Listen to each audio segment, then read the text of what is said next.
बातों को इग्नोर करना सीखिए, नहीं तो आपका दिमाग डस्टबिन मतलब कचरा का डब्बा बन जाएगा। कैसे, आइए जानते हैं इस वीडियो में। श्री हरिवंश हर हर महादेव। स्वागत है आप सभी लोगों का फिर से एक नए से सुंदर से वीडियो में। स्किप मत कीजिएगा, ज़्यादा बड़ा नहीं करेंगे, छोटा में ही आपको समझ में आ जाएगा कि मैं क्या कहने का कोशिश कर रहा हूँ, श्री जी की कृपा से। बातों को इग्नोर करना सीखना पड़ेगा आपको। अगर आप बात को इग्नोर नहीं करेंगे तो आपका दिमाग डस्टबिन भरते जाइएगा, आपका डस्टबिन भरते जाएगा भरते जाएगा भरते जाएगा। फिर एक दिन आप बेकाबू हो जाएंगे, फिर आपको समझ में नहीं आएगा फिर आपको क्या करना है नहीं करना। इसलिए फिर उसके बाद आप डिप्रेशन में चले जाइएगा, ओवर थिंकिंग कीजिएगा, फिर गलत गलत विचार में मन में आएंगे और फिर गलत कदम उठाने पर कोशिश कर लीजिएगा आप।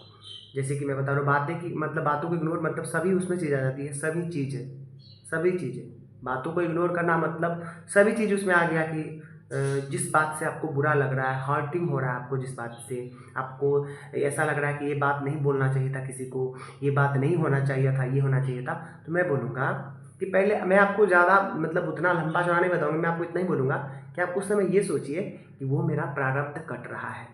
बस मैं यही बोलूँगा कि प्रारब्ध कट रहा है, मेरा पाप कट रहा है, प्रारब्ध छूट मेरा पाप कट रहा है। जो मेरे बारे में चर्चा कर रहा है, जो मेरा निंदा कर रहा है, चुगली कर रहा है और आपको पता चल रहा है और बुरा लगता है, ठीक है, लेकिन उस समय हमें भगवान से जोड़ना है, भगवान से बातें करना है। भगवान मेरा पाप कट रहा है, बहुत अच्छी बात है, चलिए चल करने दीजिए बातें, बहुत ही अच्छा सुकून मिलेगा आपको। मैं आपको लिख के दे रहा हूँ, फिर आपको टेंशन नहीं होगा, फिर आपका डस्टबिन में वो चीज़ भरेगा नहीं। क्योंकि अगर आप उस बात को नहीं निकालेंगे ना, फिर आपका यहाँ पे भर जाएगा, रह जाएगा। फिर आप छोटी छोटी देर, थोड़ी थोड़ी देर पर आप उसको सोचिएगा, फिर आप सोचिएगा कि ऐसा क्यों बोलते हैं लोग, ऐसे क्या कर सकते हैं। फिर ओवर थिंकिंग आप डीपली चले जाइएगा, क्योंकि मैं बता रहा हूँ ना आपको, क्योंकि इतना डीपली चले जाइएगा कि फिर आप मतलब छोटी छोटी बातों को लेकर आप फ्रस्ट्रेशन हो जाएगा आपको।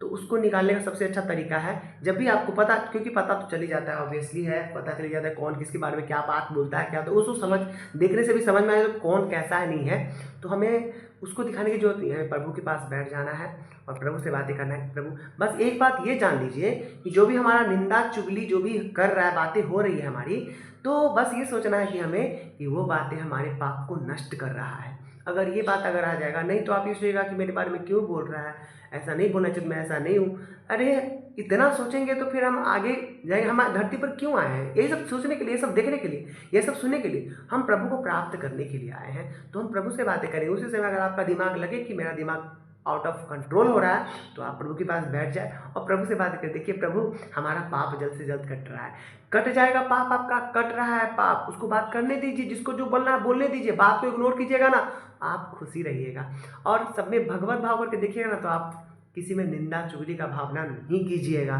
फिर अगर वो भी आपका निंदा कर रहा है, वो भी चुगली कर रहा है, तो फिर आप भी अगर पलट के निंदा चुगली करें, मेरे बारे में ऐसा बोल दिया, बोलने दीजिए ना, कोई बात नहीं। जब तक नहीं समझ में आता है तभी लोग बोलते हैं कि मेरा निंदा चुगली हो रहा है, कोई बात नहीं। लेकिन जब समझ में आ जा रहा है कि निंदा चुगली से हमारे पाप कट रहे हैं, हमारा अच्छा होगा, भला होगा, तो करने देते हैं। हम तो चाहते हैं कि और करें, लोग सब करें। बहाना दीजिए कि आपका निंदा चुगली करे, ताकि आपका जल्द से जल्द प्रारब्ध कटे और आप सुख का अनुभव करें। आपका जो भी आपके अंदर आपके पास दुख है वो सब कट जाएगा, उसका जो भी पुण्य आपके पास चला आएगा और जो भी आपका पाप है सब उसके पास चला जाएगा। ये समझना है हमें कि हमारा प्रारब्ध कटता है। अगर हम फिर करने लगेंगे ना, तो हमारा पुण्य चला जाएगा, उसका पाप हमारे पास चला जाएगा। यहाँ पे ये समझना पड़ेगा। अगर जिसको निंदा चुगली करने में बहुत ही मजा आता है, करने दीजिए उसको, बस हमें बात को इग्नोर करना है। अगर बात को इग्नोर नहीं करेंगे, ये दिमाग भर जाएगा, फिर फ्रस्ट्रेशन होगा, फिर ओवर थिंकिंग हो जाएगा, डिप्रेशन हो जाएगा। तो बातों को इग्नोर करना है हमें, दूसरे की बातों पर ध्यान नहीं देना। लोग बहुत कुछ बोलते हैं, इंसान है, कलयुग है, कुछ भी हो सकता है, कुछ भी बोल सकते हैं। आपके अपने बोल सकते हैं, प्राय छोड़ दीजिए, आपके अपने घर में आपके माता पिता बोल सकते हैं, आपके अपने करीबी बोल सकते हैं। कोई किसी का नहीं है, कोई किसी का सगा नहीं है। कब कौन धोखा दे देगा आपको, कोई पता नहीं है। आज आपसे अच्छा से बात कर रहा है, कल बोल देगा तुम मेरे साथ ये कर दिए, वो कर दिए, ये कर दिए, वो कर दिए, तुम सही नहीं हो, तुम्हारा आचरण सही नहीं है, ये है नहीं, वो नहीं है। ये ऐसा है संसार, ये कलयुग ये ऐसा ही है। तो कलयुग में अगर आपको अच्छे से रहना है, सुखी से रहना है, तो प्रभु का आसरा ले लीजिए, प्रभु का नाम जप कीजिए। जब भी आपको कुछ सताए तो प्रभु से बातें कीजिए, प्रभु मेरा निंदा चुगली हो रहा है, इसका मतलब मेरा प्रारब्ध जल्द से जल्द कटेगा। खुशी करना है, ना कि गम में भर जो मेरे बारे में ऐसा बोल दिया, क्यों सोचना है हमें। और अच्छी बात है ना, हमारे बारे में बोल रहा है, बोलने दीजिए, बिंदास बोलने दीजिए। हमारा प्रारब्ध, अनंत जन्मों के जो प्रारब्ध है वो कट रहे हैं। आई होप आप लोग को मैं समझाने का प्रयत्न किया सही जी की कृपा से, गुरुदेव की कृपा से। बहुत ही 5 मिनट का वीडियो हो गया, ज़्यादा नहीं, लंबा नहीं, शॉर्ट में ही। तो अगर अच्छा लगे वो वीडियो तो प्लीज़ शेयर कीजिए ताकि सभी लोगों को हेल्प मिल सके। Do you share, like, comment and subscribe my channel Shri Harivansh.